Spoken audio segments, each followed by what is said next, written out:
would like to introduce our district governor, Steve. He's going to come up here. Please welcome Steve Leavitt.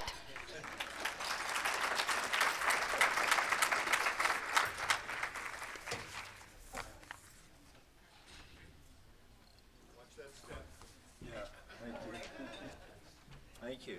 Thank you, Steve. Yeah. Good luck. We're going to just do a test here. Does that work okay? Everyone here? Okay. Hey, you learned something yesterday. I like that. It's really good.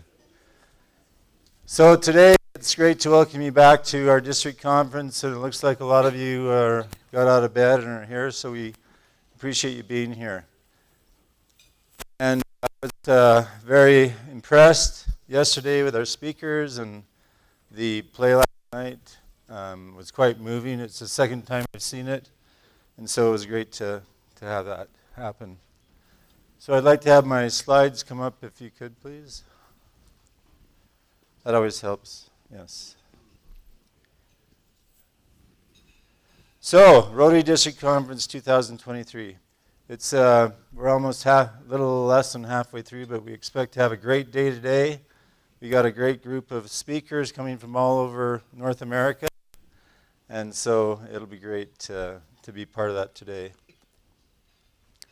Could I get you to just kind of slide that a bit? There, that's better. I'm cheating, just so you knew I didn't have this all memorized. So our theme for the district conference is Dream Our Future, and it ties in well with Imagine Rotary, and also our district theme of Planting Seeds of Vibrancy. So it was just 3 weeks prior to this, we became aware of an orphanage in Uganda. So we had 2.5 weeks to prepare, and it was quite a ways out of our way when we were going to the city that we were in Barara. And so this was in Mambali, which is east of Kampala, 5 hours. And then we had to go west 4 hours the next day. But anyway, we said, let's do it. And Sarah Burrell, who lives in Raymond, and her father, Bob Bissett's here with us today, she had this contact with this orphanage about 1.5 years ago because she creates music. And she's a composer. And this individual around the orphanage saw her on the internet, and they've been communicating. She wasn't sure if this guy was legit or not because there's so many things in the world today that you don't know. But she had someone check it out about 2 weeks before we were going to go and says, yeah, it's good to go. So in 1 week, she put out this was nothing to do with Rotary at this point. It was just a personal thing that she wanted to do, and we were going. And so in a week, she raised $6,000 from friends and family or contacts and some of our contacts. And so this was to help the orphanage with school supplies, medications, including mosquito nets, mattresses and blankets, food and toys, and sports equipment. So we gathered our 4 suitcases, and our granddaughter wanted to go. That's Stacey and Josh's daughter, who will be speaking here after. She's 16, and she saw the opportunity and says, I want to go. And she had money saved, and she paid her own flight and stuff, and so it was really neat to have her there with us too. Now, there's a lot of miracles happen because I want to show through this example that this previous example took 15 years. This one was 2.5 weeks. And it all came together quite miraculously. So what first miracle was, when you go to a third world country, you got to be careful for safety, right?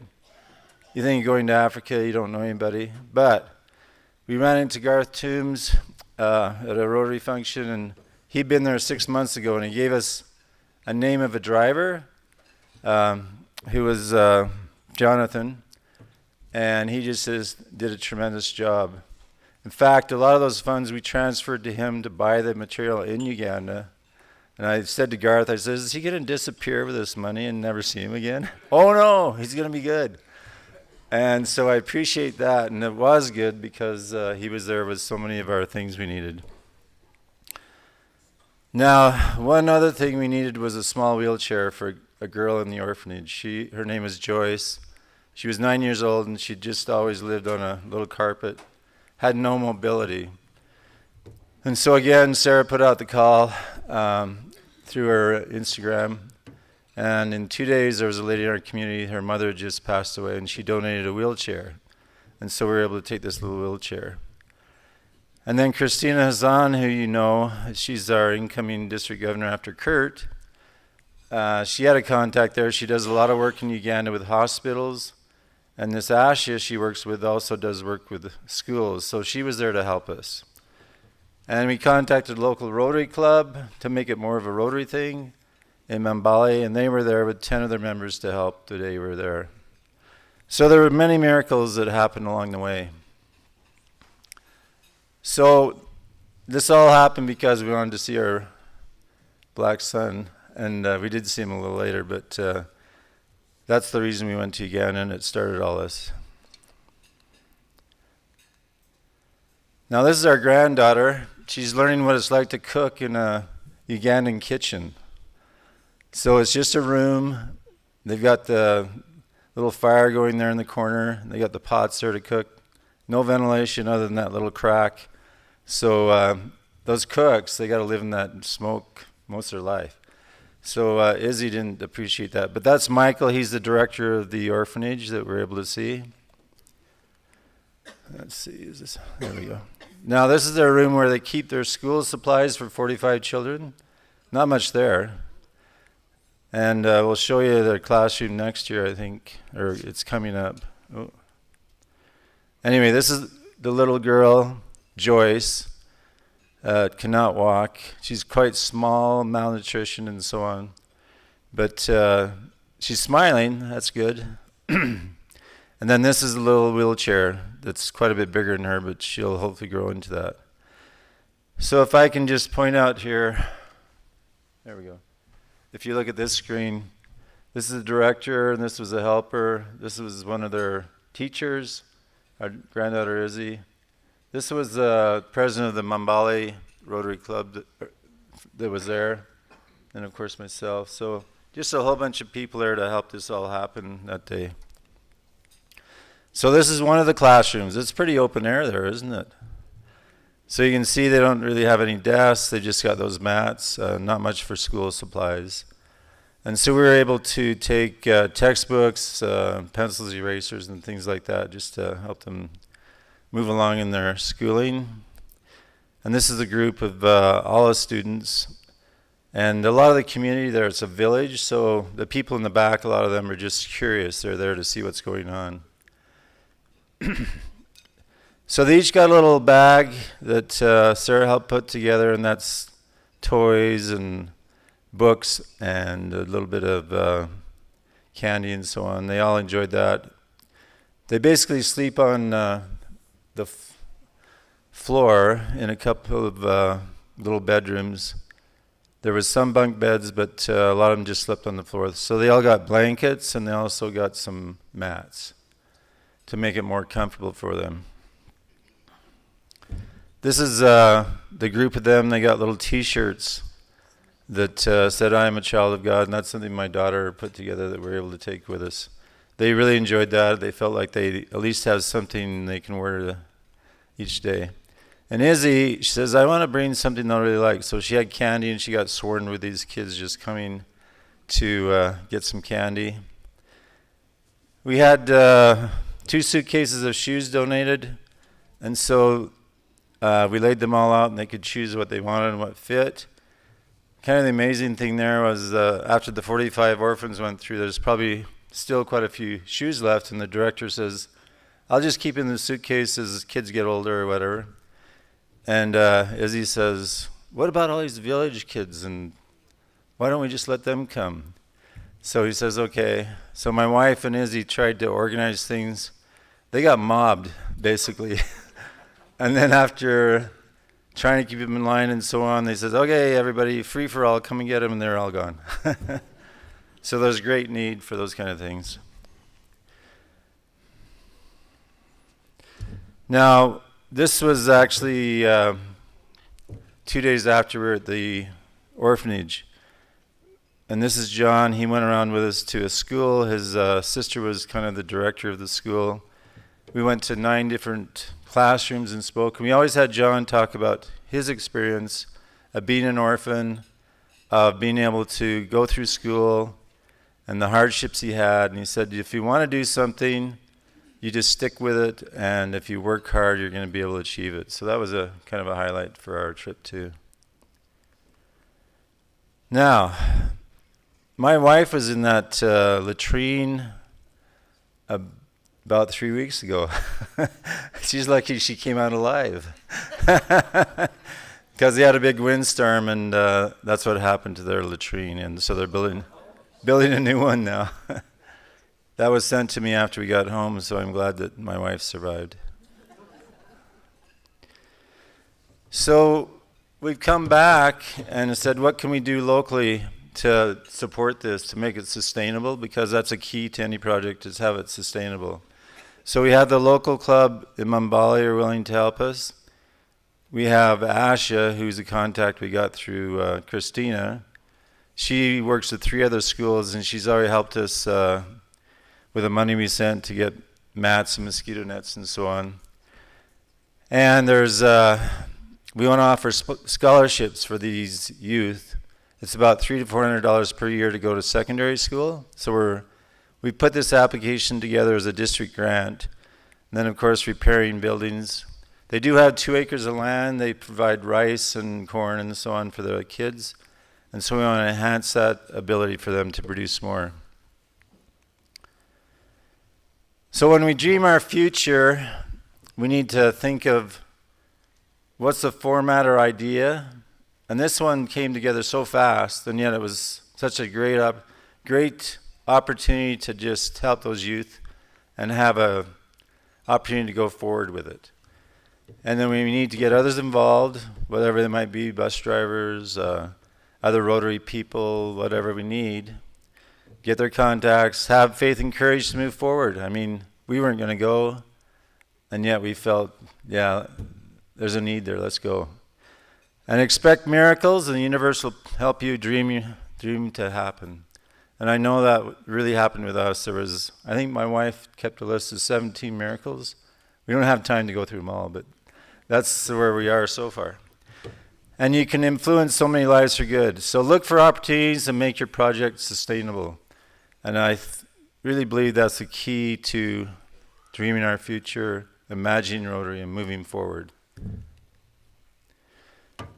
So either long-term or short-term, brainstorm ideas in your club. Pick 1 or 2 projects to plan for the future. Move forward, watch for the miracles, and you'll bless the lives of others and yourselves in this great service. So that's our challenge going through this conference. Take this home and try to incorporate it into your own clubs. So thank you so much for listening to my presentation today.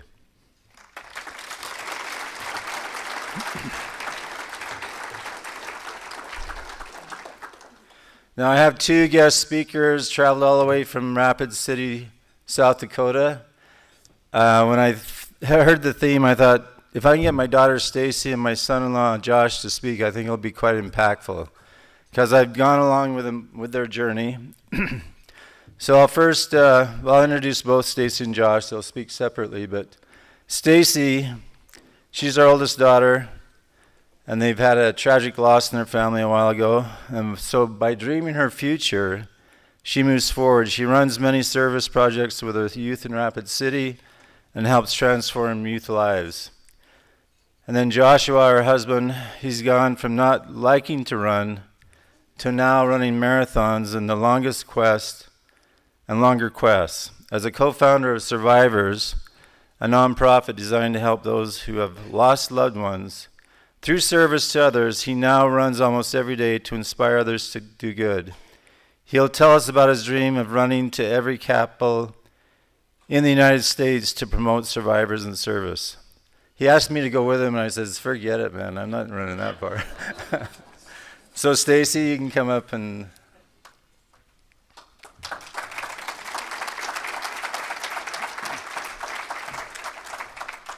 There's your little clicker. Okay. Okay, that's forward. Yeah. Oh, you'll probably have to ask them. Okay, such a privilege to be here among so many like-minded people. I love service. It has transformed my life. And I just want to start out with sharing an experience that changed my life forever.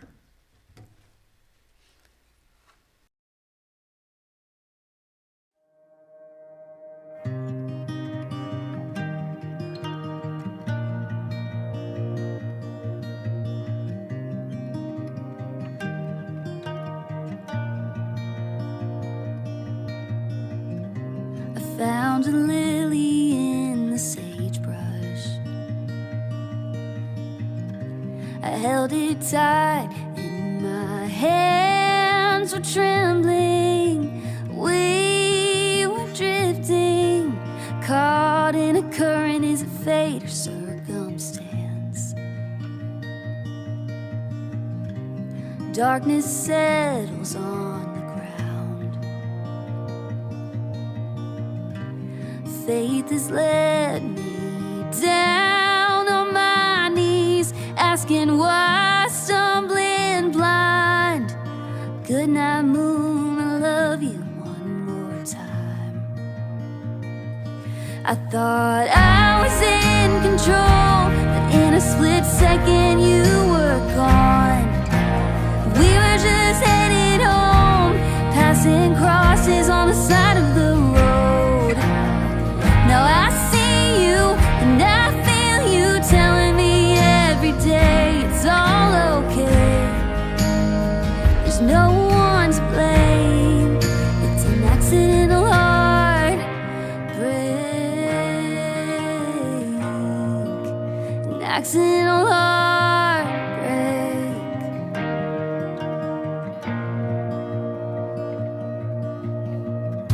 If I'd only known we were out of time, I'd dance with you on my feet all night. Your smile ignites every 6 a.m. sunrise. It's a fine line between gone and goodbye. I thought I was in control, but in a split second you were gone. We were just headed home, passing crosses on the side of the road. Now I see you and I feel you telling me every day it's all okay. There's no one to blame. It's an accidental heartbreak.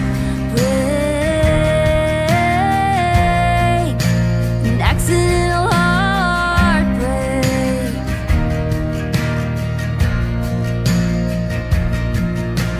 I don't know where love goes, but I can show you where the wildflowers grow.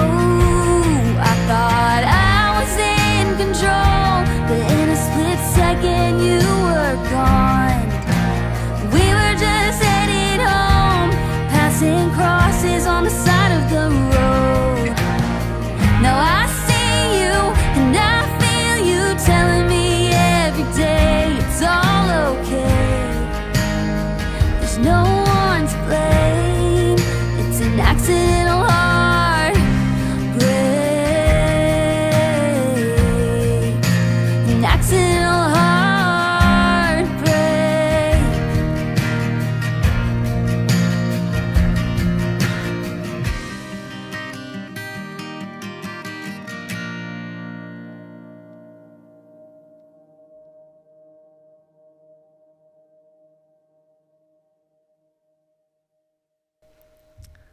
So, almost 6 years ago, we lost our daughter Lily in a car accident.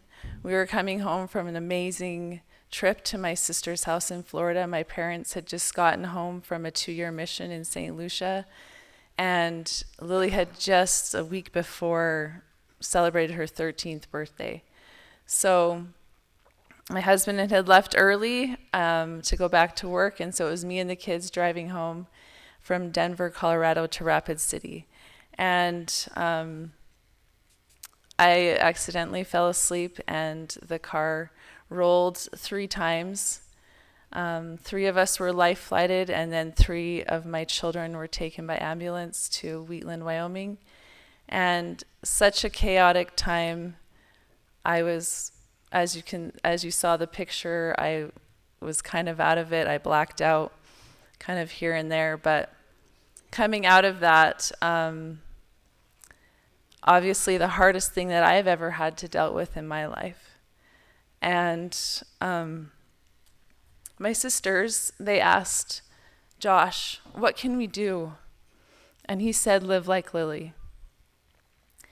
And the Live Like Lily Foundation, the idea at least was planted. That's what we're going to do. How do you get out of such a place? How do you rise above such darkness? Well, there were dark days, dark months, dark years. But I can tell you that service helped heal me, and it helped save me, and it helped me rise above the darkness. Lily really was one of the kindest people we knew. She was an old soul. In elementary school, her teachers would say, so nice having Lily in class. It's like I can have an adult conversation. So sometimes I would look at her like, wow, are you for real? But she was just we wanted to continue her legacy of kindness. And in her 6th grade year, her English class partnered with Rotary, and I'm sure you're all familiar with the 4-way test essay. And they had a competition, and we didn't even know she was writing it until she came to us and said, I won 1st place. And so I want to read it to you today. And this was like her last letter to us, letting us know, Mom and Dad, this is what I want you to do to continue my legacy. The 4-way test can be applied very often in our daily lives. Our lives are so undoubtedly busy and fast-paced, it can be hard to even remember what we ate for breakfast. When we are continually moving, it can be difficult to remember to think about the 4-way test questions. Is it the truth? Is it fair to all concerned? Will it build goodwill and better friendships? Will it be beneficial to all concerned? Try to pause and think a moment about the impact of your words and actions can have on people, whether it be texting, commenting on social media, on the phone, when you email someone, or talking to a complete stranger that you will never see again, or a loved one that you'll see in 5 minutes. Remember, your words have power. They can be used to build someone up if they're having a bad day, or it can do the complete opposite. It can tear them down even lower than they ever were. If someone is not having a good day and taking it out on everyone else they see, try to think of the 4-way test. Ponder on something you could say that is truthful, fair to everyone, that would build goodwill and friendship, and something that would be beneficial to all concerned. Even a smile can change their entire day. A quote by Anonymous, gracious words are like honeycomb, sweet to the soul and healing to the bones. Our words can spread light and hope. They can infiltrate despair and darkness into the hearts of others. We must use our words carefully as we go through our daily lives. My dad asked my siblings and I one simple question every day. What did you do today that was nice for someone? I always look for service I could do for someone every day so I can make the people around me happy. Sometimes we focus on the big services we should be doing and think, how can I do all these things when I'm so busy? Or I'm too busy, I can't even think straight right now, much less with more things to juggle. Think of little acts of kindness that you can do that would make someone happy. Perhaps a smile, an offer to help someone with their groceries or hold the door. They can all make a difference in people's lives and help us to apply the 4-way test. Think about it. Holding the door open for someone would be something that you could use the 4-way test. It would be truthful, fair to everyone, build goodwill and better friendships, and would be beneficial to all concerned. We can apply the 4-way test in our lives. Let's spread the joy of doing good for others. You had the power all along, my dear. Glinda the Good Witch, the Wizard of Oz. So we loved that. and we decided we wanted to reach out to the youth in our community and empower them through service. Just like she said in her essay, we all have the power to do good, even a smile. We don't know what people are going through. Everyone's going through a hard time, whether it be big or little, but that smile can change that person's day. They might have, the person you smile at, maybe they're thinking, I don't want to go on another day. There were days that I had like that. But a text from a friend, even just a little text saying, I'm thinking of you, that lifted me. That helped me to do the next thing, maybe to get out of bed that day. So we created the Live Like Lily Foundation. Our mission was to empower youth through service, and our motto is see good, do good, share good. When we see the good, something that good that can be done, we want to do it. And then we want to share it. And then when people see that good, they want to do it too. We share it, and it's like this ripple effect. She loved to dance, so I contacted her dance studio and said, I would love to provide scholarships for girls that don't have a chance to dance. So they had already partnered with Youth and Family Services called Girls Inc., and we made some essay questions up, and the girls could answer these essay questions. And the first year, Live Like Lily provided a scholarship, her dance studio provided a scholarship, and her point teacher provided a scholarship. That was just the December after the August that when she passed away. And I have to tell you that early time in my grief, everything's so raw, it's like a blur. And it was hard to go see those girls dance because that's what she loved to do. But seeing those girls receive those scholarships and reading what they'd said, that they loved to dance, but they didn't ever think that they could because they couldn't afford it. But to see that dream come true, it was like the highest of highs. I had been in the lowest of lows. I was in the lowest of lows, but being able to provide that service brought me to a high I never felt before, and it was like magic. And that day, 3 of the families, the Prima Dance families, that because the dancers came and performed for them, they came up and said, we want to provide a scholarship too. So it's that see good, do good, share good, ripple effect. That was in action that night, and that was a gift, such a gift. We've also done the Look Up ad campaign. I think it goes back, yeah, right there. I had just started reading books called Glow Kids, iGen, just this generation with these phones, and she never had a phone, and I believe that that's why she was so happy. She lived outside the phone. Everything was a full body experience for her. It was like she just wanted to take it all in as much as she could. So I created the Look Up ad campaign to have middle schoolers create these posters with the theme of Look Up, Life Exists Beyond Your Phone. So they created these posters, and the winner got a $100 cash prize, and there was second and third cash prizes, and they got their ad on a billboard. And I printed those out and put them in the schools. We're not going to get rid of the cell phone. We kind of all need it. But I just want these posters, hopefully, to just get people to think about it. Think about this one, don't let your phone control you. With the puppet, I love that. It just helps them think about their phone uses. This is Aubrey, and she said, no one's going to remember what they did on their phone, but if you get outside and you're with your friends, you're going to make a memory and you're going to connect with someone. So just trying to create this awareness of life outside your phone and making connections with each other. We've also sponsored the Coach Cambusted Memorial Mile to provide a scholarship to a local university to a cross-country athlete. It's the Cambusted Memorial Mile. He was Lily's gym teacher, and they had a close relationship. And after she passed, he wanted to do this run for her. But then he passed a few months later, and he was actually the one that set records and still holds a record. So we said, I think it should be in his name. But so we worked with his son. But that's just a fun thing to be able to raise money for someone that could use a little extra money for a scholarship there. The next thing we've done with the Live Like Lily is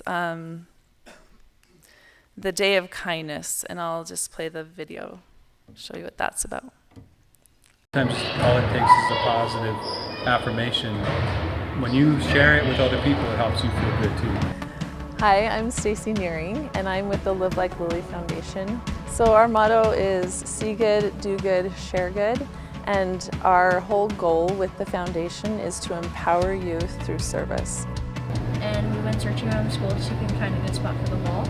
And we found this wall. We thought it was going to be like the biggest to fit all 680, if there are that many. With the Day of Kindness, we feel like these kids were empowered to do good as they saw their kindness dollars go towards bigger organizations. For every act of kindness they do, they can come and record it during lunch. Also, there will be $1 donated for everyone on the wall. So everybody was really excited because it's a really easy way to do something good. If they were giving a kindness, we all feel so good doing that kindness. And if we were given an act of kindness, we were the recipient, then we're empowered to do good, to keep doing good. And today, as part of the Day of Kindness, all of our homerooms here at North Middle School are participating.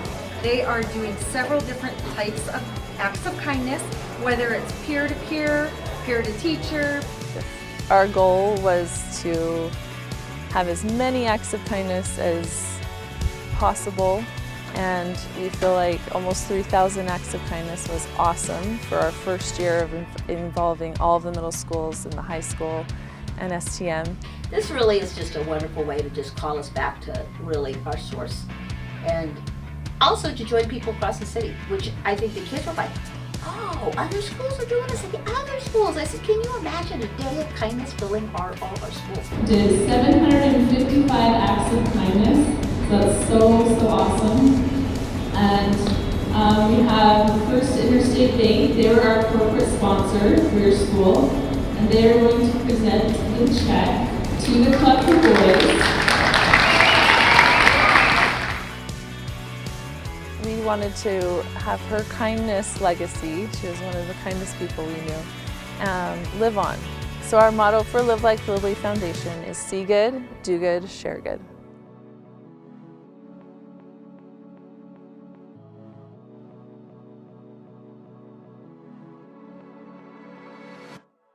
So that's just another way that we've been able to make kindness cool for the kids, I guess you could say.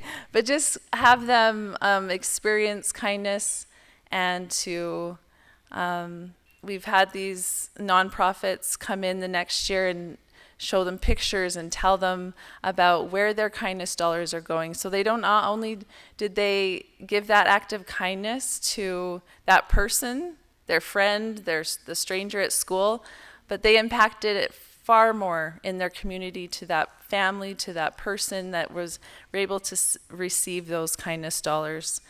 And Cooper said it best. We couldn't get the video to work, but this is Cooper.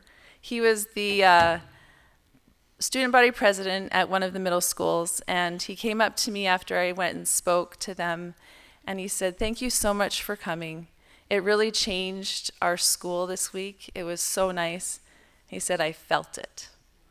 And that right there, and then I said afterwards, I said, okay, you got to say that again so I can get this on video, because that was really good. But to me, what you feel, he felt it. He won't forget that. When you feel something in your heart, you're not going to forget that. So he's going to always remember that 8th grade Day of Kindness. And it changed him somehow, just that little bit. And as we continue Lily's legacy of kindness, I know that those girls that received dance scholarships, when I was at the Day of Kindness this last year, the student body president leans over to me and she says, "I'm one of the ones that received your dance scholarship." And I was like, wow, now you're serving your school as the student body president. And this is at one of the schools that's pretty rough. It's one of the roughest in the city. And here she is. She received something and she's giving it back. And that was another gift, another gift. And so as you and as I have thought about dreaming your future, I thought back when this tragedy happened in my life, what made me turn to service. And I thought about my parents. Ever since I was young, they instilled service. I remember one Christmas, they said, we have a family from Poland coming with nothing on their backs but the clothes that they have on. And I want you to go and pick your favorite toy, and we're going to go take it to them and so they can have Christmas. That was hard for me. I loved my Barbies. And I was like, well, I have a lot of Barbies, but I had that thought I could just pick my second best one. But I remember picking my favorite one, and I was so glad I did, because when we walked into their little apartment, they had nothing. It was bare. And I thought to myself, this is the least I could do. I wish I would have brought more of my Barbies. But that changed my life, and there's so many moments that I remember as a child that we were serving and helping. And so I thank my parents for their wonderful example of service, because service for me has been such a healing balm, to reach out when I'm in my lowest, when I'm at my darkest. There was a moment when my husband said, we need to go visit this lady. And I said, there is no way. I have nothing left. What am I even going to say? I don't have anything to give. And he said, we're going. So we went, and I probably didn't say much, but I was there to listen and to give her a hug. And that helped her. And so even when we are in our lowest of lows, I know everyone goes through a hard time. We all have something, right? But when we reach out, it seems contradictory, especially when this world is telling us, oh, you need to work on you, which is true. But the best thing you can do is to reach out and help another, whether it be a smile, open someone's door. So when you dream your future, and as I dreamed my future, which I never thought possible, but it was from the service given to me and me being able to grab the strength from my daughter Lily as an angel. I know she was helping me, but the people that served me gave me the strength to reach out to others. And so as you dream your future, think about what your legacy of kindness is. I know that you all are wonderful, wonderful people, but really ponder on that. What is your legacy of kindness? Because we can be anything in this world, right? We can be the district governor. We can be a lawyer. We can be a doctor. But what are people going to remember? How they feel, how you left them feeling. And so I just want you to ponder on that, and I invite you to figure out what your legacy of kindness is. What do you want to be remembered for? And go forth and shine that light, spread that light. See good, do good, and share good. Thank you.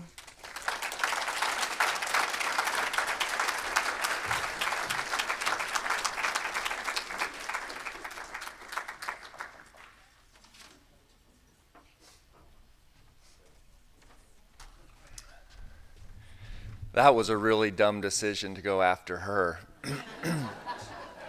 Thanks, Dad.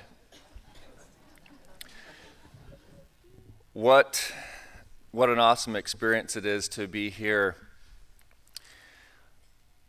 You guys embody so much of what Stacey has just talked about. Every one of you are sitting in this seat this morning as a result of your desire to serve. Whether you know it or not, and whether you know what is motivating you to serve, you're here for that common purpose. Last night, we saw a beautiful demonstration, very emotional theatrics that I know touched all of our hearts and made us want to be better, made us want to search for solutions in difficult and tough things. We heard from some experts yesterday in both their culture and the Honorable Mr. Langford, I don't know if he's around here this morning, but what an interesting story he would have, and if we could sit down with him and see the journey that he's taken to serve the Blackfoot people. Every barrier that exists in life, every inequality that exists, everything that may separate us throughout our lives can be brought together and unified through one very common and equally available principle. That principle is service. It governs the very fiber of our beings. The moment that we come out of the womb, we are service machines. We live in a service world, everything around us. And this has been such a great discovery for Stacey and I over the last 6 years. Such a discovery that it's compelled us to do some things that we never would have done, for sure. One of the things that Dad wanted me to come and talk a little bit about is this. Is this clicker connected, Ryan? We all good to go?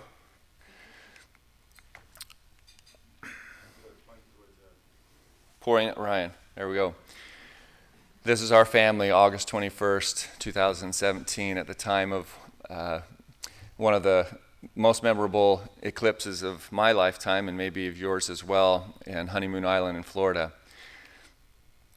That was our family. That was our happiness. That's what we knew. Our family changed. We lost one, and we got another one, little Grace. We've had amazing experiences, as Stacey has demonstrated and talked about. Do you want me to, Ryan, do you want me to just do a wink or something to...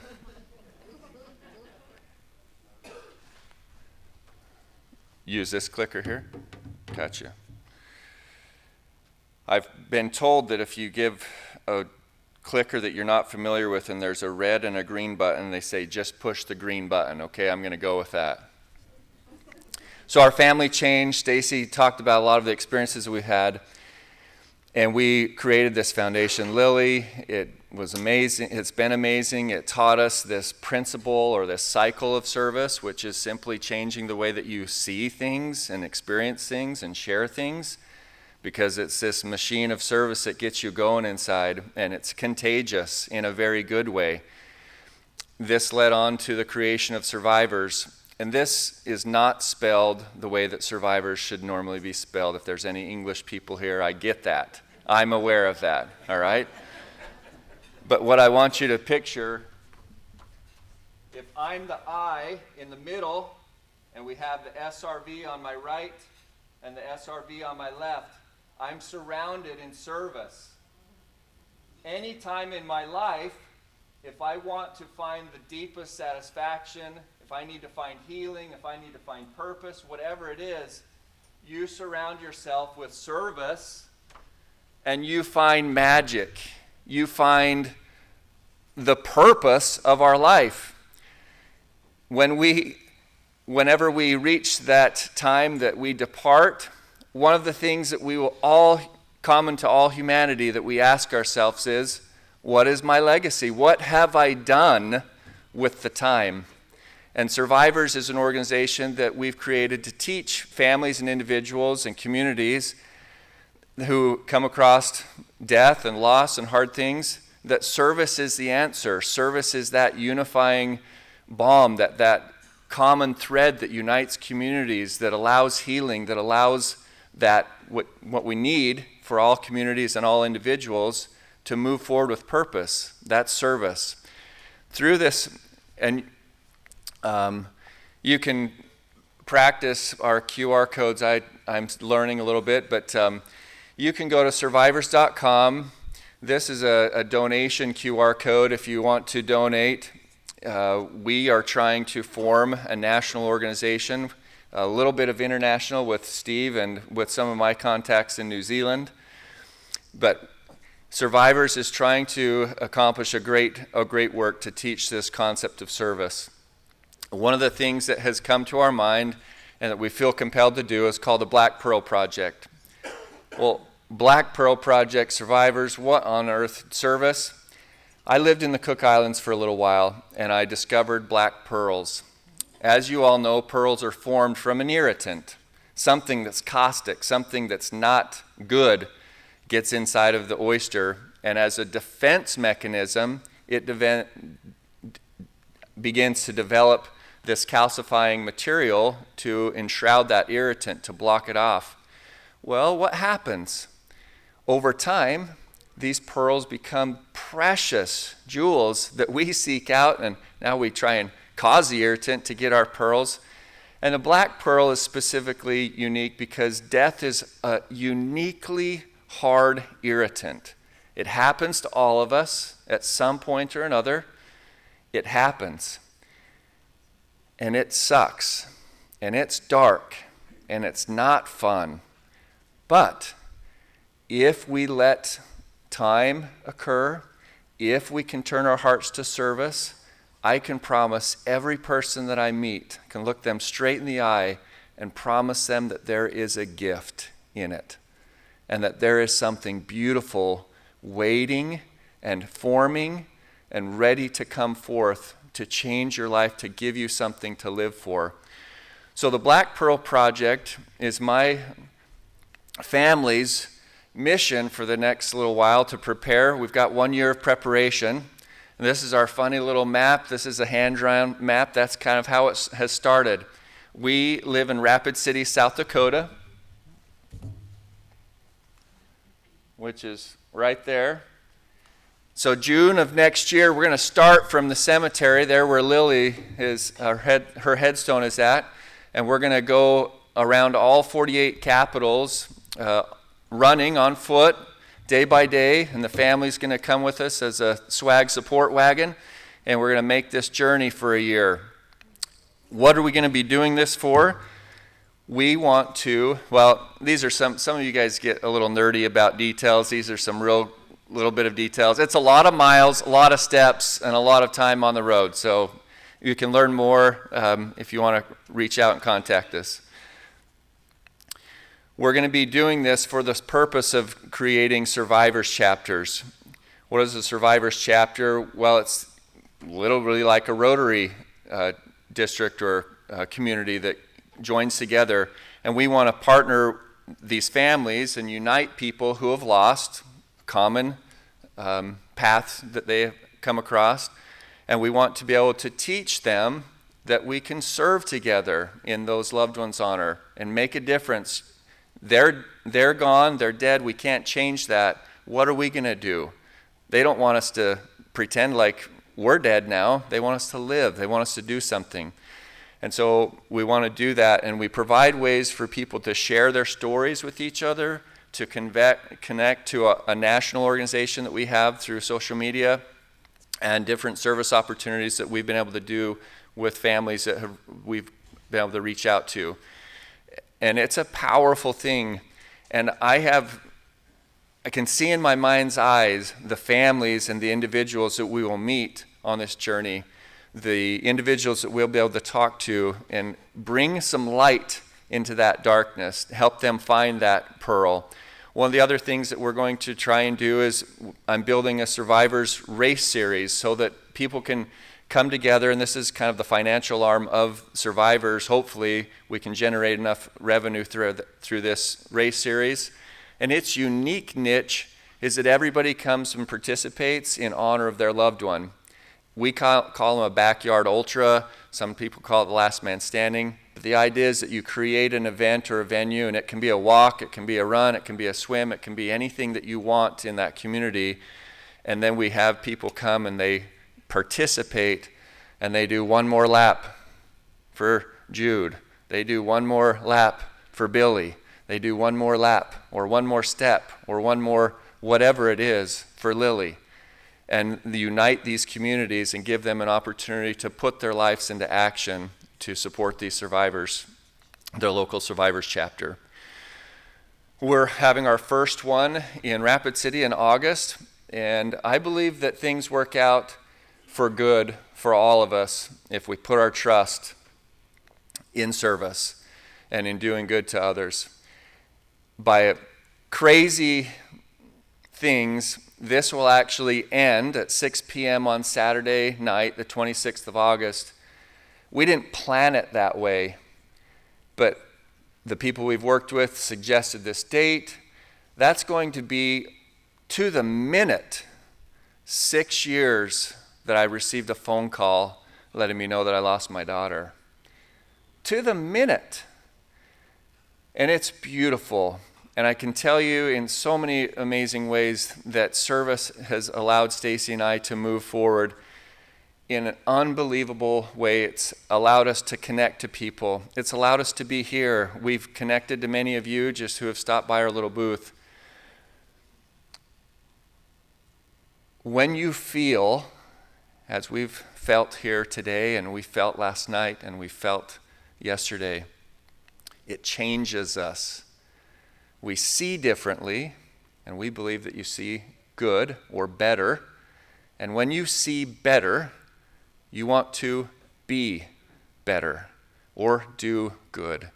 And when you do good and you see good, I promise, as you are all here and witnesses today, you want to share good. That's why you're here. And this cycle is perpetual, and it's strong, and it's full of the solutions to any problems that we face. Any barriers that are before us are broken, and they're equalized. Anybody can serve. In fact, we're all born to serve. Thank you.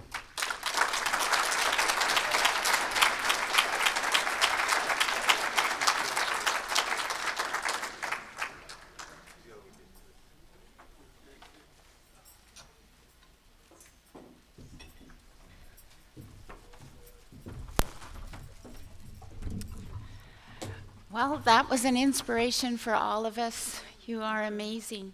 Thank you. I could hardly even not stop crying. So thank you so much for coming, and good luck with your journey. Thank you so much. Thank you.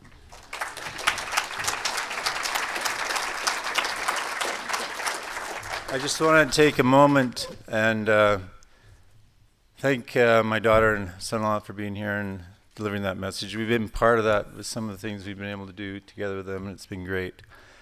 But right now, I just want to recognize that we have a number of youth here, and just to save time, Nicholas, where are you?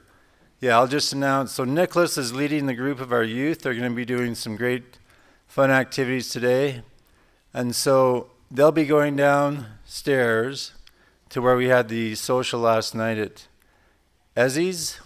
So just the youth can follow Nicholas, and we got a group coming from our Interact Club on the local Blood Reserve. There's others coming on a bus, and there's other youth. So they're going to do their own thing for a while. So it's good to have them with us. Thank you.